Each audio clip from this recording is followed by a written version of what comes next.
प्रिय मित्रांनो, आज 2 जून 2024 आणि 9व्या आठवड्यातील हा रविवार.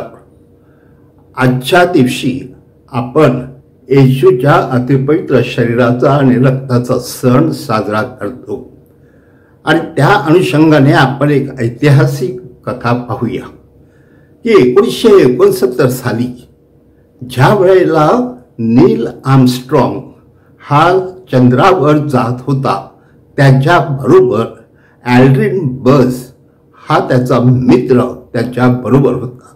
पण हा ॲल्ड्रिन कॅथलिक होता आणि त्याचा अंकल एक धर्मगुरू होते आणि जाण्या अगोदरच्या रात्री त्यांनी मिसा अर्पण केली आणि त्या मिसानंतर ह्या ॲल्ड्रिनने आपल्याबरोबर एका पिक्समध्ये कम्युनियन घेतलं आणि ते कम्युनियन घेऊन तो चंद्रावर गेला.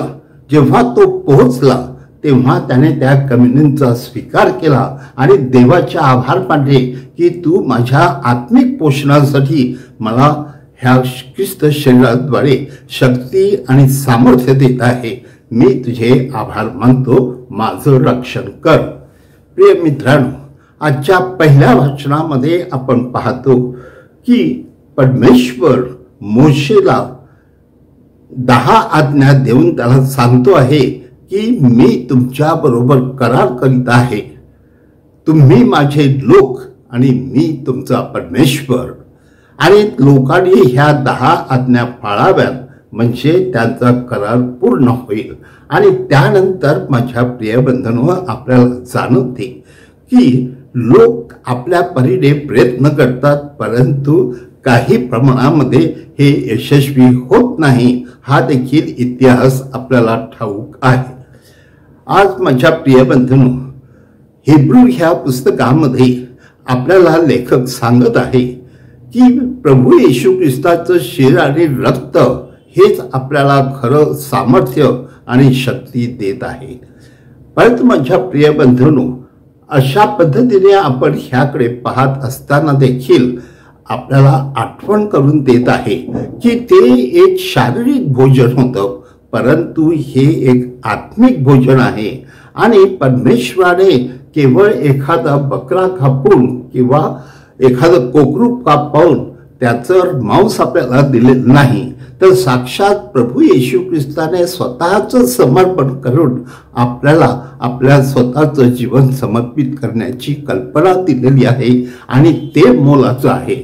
म्हणून आपल्या जीवनामध्ये जेव्हा आपण समर्पण करतो तेव्हा स्वतःचं जीवन आपण समर्पित करण्याचा प्रयत्न केला पाहिजे. आजच्या शुभवर्तमानात देखील आपल्याला प्रभू येशू ख्रिस्त आपल्या शिष्यांना भाकर देतो आणि सांगतो, घ्या आणि खा, हे माझे शरीर आहे आणि ते खाल्ल्याशिवाय तुमच्यामध्ये जीवन नाही. घ्या आणि प्या, हे माझं रक्त आहे. आणि त्याद्वारे तो आपल्या शिष्यांना शरीर आणि रक्त देऊन तो अधिक सामर्थ्यशाली बनवतो. कारण जीवनामध्ये आपल्याला आत्मिक शक्तीची अधिक गरज आहे आणि त्या दृष्टीने तो आपल्या शिष्यांना बळकट करतो. माझ्या प्रिय बंधनो, जाता जाता येशू ख्रिस्त त्यांना हे देखील सांगतो की हे माझ्या स्मरणार्थ करा. म्हणजेच येशू ख्रिस्त हा आपल्या बरोबर आहे आणि युगानुयुगे आपल्या बरोबर राहणार आहे आणि जगाच्या प्रत्येक कानाकोपऱ्यापर्यंत तो आपल्या बरोबर असेल.